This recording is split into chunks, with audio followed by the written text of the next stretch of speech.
Devin Haney, he's back in the ring on May 2nd.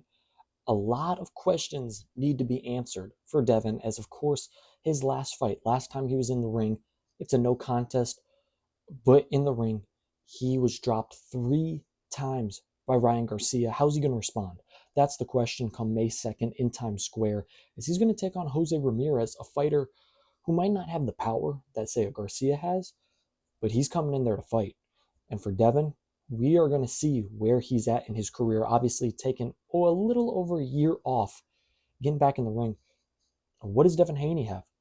Before, we were thinking this guy is one of, if not the best in boxing, as he was transcending weight classes, going from 135 to undisputed, immediately getting a belt at 140, and then was taking on Ryan Garcia in a fight that just did not go his way. That was going to be his superstar moment, going to be his big pay-per-view. Obviously, he had that huge fight against Lomachenko for undisputed, but this was going to be his breakout moment to the casual fan base, and it didn't go his way.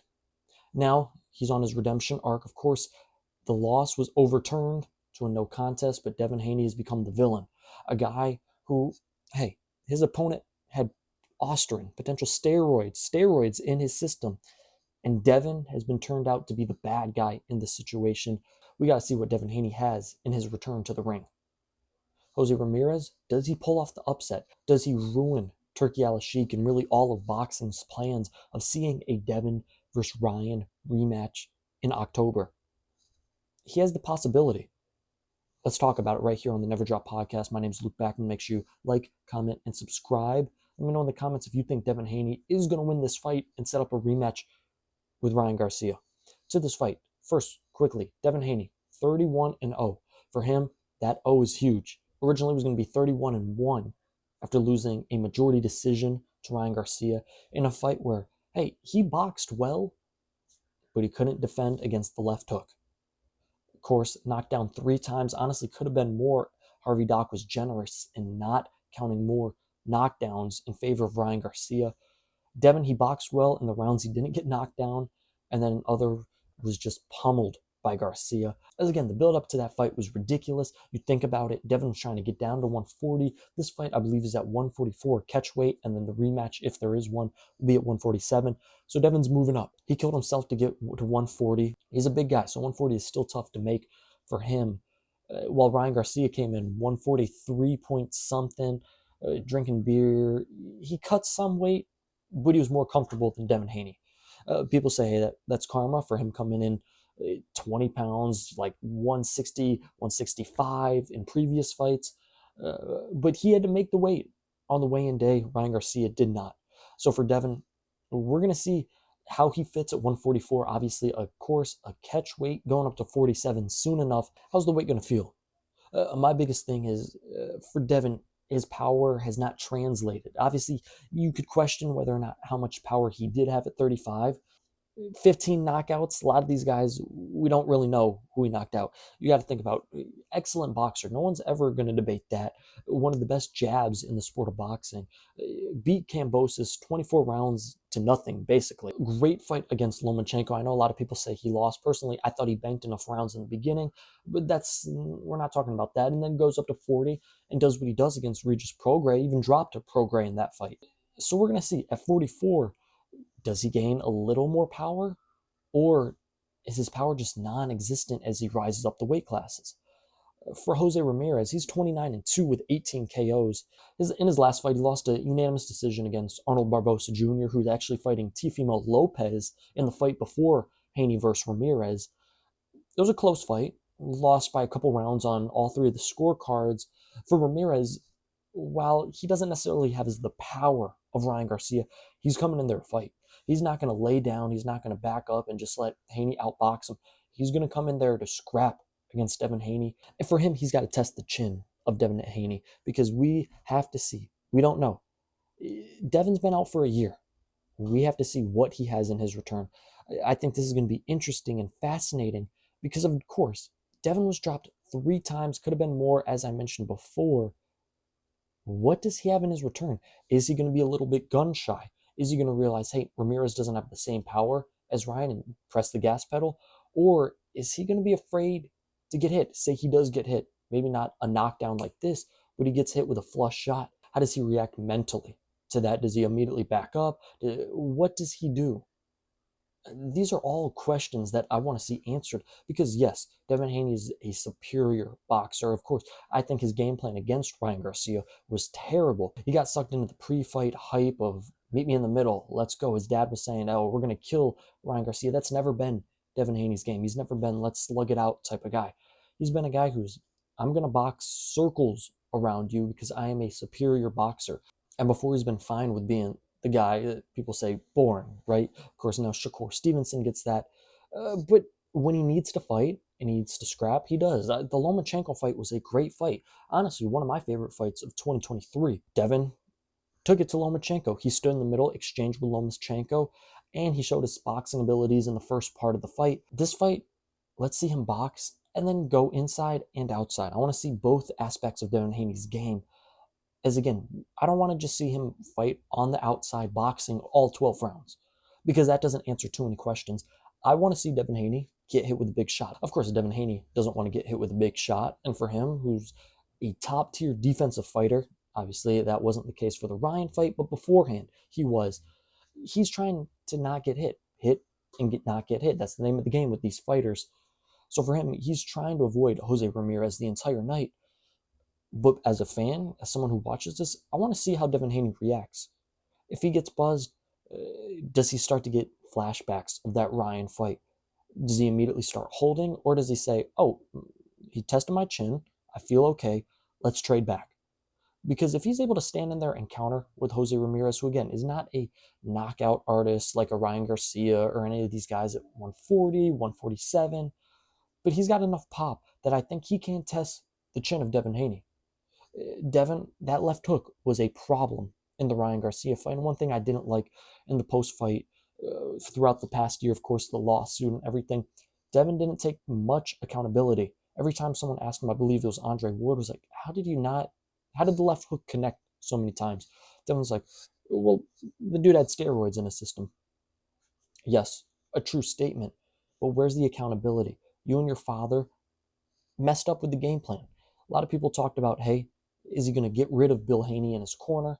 Just keep him as a promoter, basically. No, Bill is still in the corner. I heard Bill say, leave Naji of Cigar Talk, that he brought in Shane Mosley. So another set of eyes.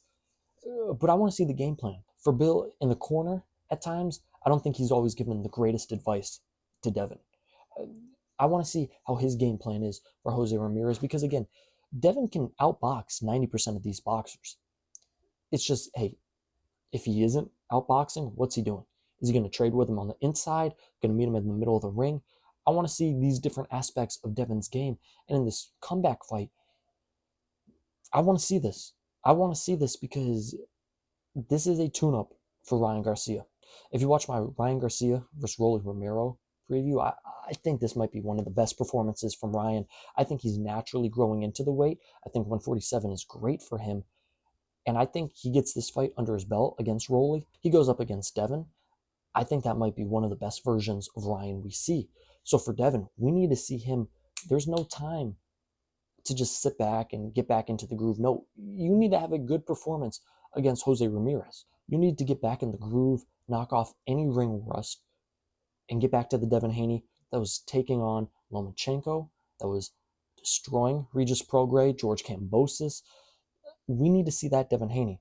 That's an elite fighter in the sport of boxing.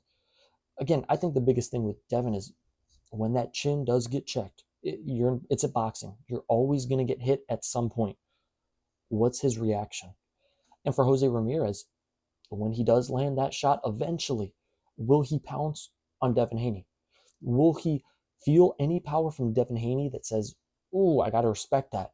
Because even Regis Prograis at 140 said, okay, he had a little more power than I anticipated. Is Ramirez going to feel that at all and be like, I don't want to pounce on him because he does punch and he has a little bit of power? I want to see whether or not Ramirez takes advantage of that because, again, I think for this fight, he's got to come in and he's got to fight because easily you can get lulled into the fact that Devin's going to outbox you for 12 rounds. You got to make Devin uncomfortable. Ryan Garcia, there was times where he was getting outboxed thoroughly. I rewatched the fight just the other day. Devin made it a close fight. Every time he got up, he made it a close fight in the rounds. He wasn't getting dropped because he was boxing well. his jab. He was applying pressure. He was actually hitting Ryan with some really good shots. I'd like to see Devin go to the body in this fight, maybe slow the attack of Jose Ramirez down a little bit. But for Jose Ramirez, when Ryan would land that one shot, and of course I know he's not Ryan Garcia, he doesn't have that one shot left hook, but when Ryan would land a right hand, a shot that would, oh, Devin got hit again, he would press and press and press. Is Jose Ramirez going to do that? If so, okay, we might see a potential upset. I think Devin is going to come back. He's going to be good.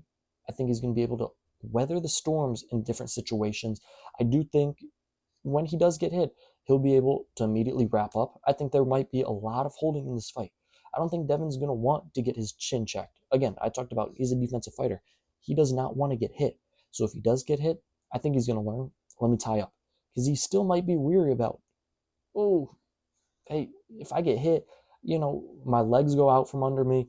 How's this the rest of the fight going to be? I'm interested to see what Devin Haney returns because, again, before the Ryan fight, he was one of the best fighters in the world. After the Ryan fight, we got to see. Has all the social media, everything gotten to him, or has he been able to block that out and get back in the ring? And is he going to deliver a vintage Devin Haney performance? Because if he does, I think he wins this fight pretty comfortable, unanimous decision. Again, I'm not going to pick him for a knockout. I don't think his power's translating up the ranks in weight classes, but I think he can outpoint Jose Ramirez, who's going to come into scrap, but he's not going to throw a million punches per se, right? He's going to throw a good amount of punches, but once Devin's able to find his groove, he's a rhythm fighter. Once he finds that rhythm, I think it can be cruise control for him. So is Jose Ramirez going to allow that to happen? That's the big question. How does Jose Ramirez apply pressure on Devin, and how does Devin react when he gets hit with a shot? Does he kind of laugh it off, or does it really affect him? I think those are the two biggest questions in this fight. Personally, again, I think Devin wins by unanimous decision. I think he does set up this Ryan rematch, which is going to be, talk about a mega fight. I wish it would be in the U.S. Looks like it's going to be in Saudi, in Riyadh. Man, that's going to be one of those fights this year, especially if it's in October. I want to see, how does Devin go in this fight? Does he allow his mind to play games? Oh, crap, I just got hit again. I'm thinking back to the Ryan fight. Or does he just block everything out? That's the million-dollar question in this fight. Again, I think Devin is able to calm the storms. I think Jose Ramirez will have his moments, and people are going to be like, oh, there's the Devin from the Ryan fight. But I think Devin will be able to calm everything down and come out of there with a unanimous decision win. I think it'll be an 8-4 fight, 9-3.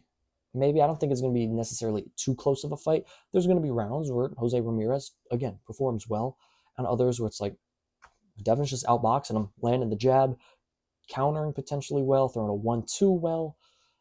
I think Devin's going to put on, to a degree, a boxing clinic in this fight while fighting on the inside a little bit and then getting back out. It's not going to be vintage Haney that dominated Kambosos for 24 rounds, but I think it's going to be a pretty dang good Devin Haney. Let me know in the comments below what you think is going to happen May 2nd. Jose Ramirez, is he going to pull the upset? Would shock the boxing world and really ruin a potential mega fight between Ryan and Devin. Or is Devin going to just be able to be on cruise control in parts of these fights and win a decision fight? Let me know in the comments. This has been the Never Drop Podcast. Let me know in the comments who you got May 2nd, and if we do see Devin Haney, Ryan Garcia too. That's all I got for you. Peace. I'm out.